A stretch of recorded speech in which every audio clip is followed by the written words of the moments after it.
The Constitution of India. Part 5. The Union. Chapter 4. The Union Judiciary. Article 134A. Certificate for appeal to the Supreme Court.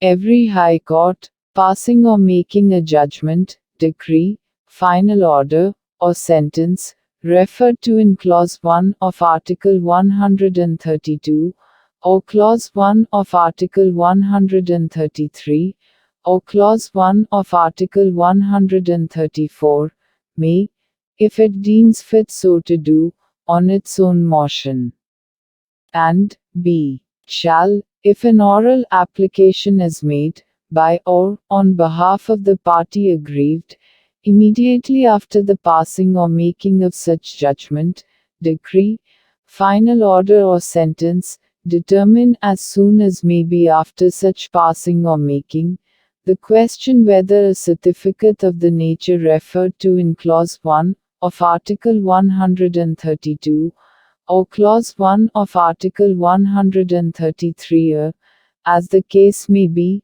subclause C of Clause 1 of Article 134, may be given in respect of that case.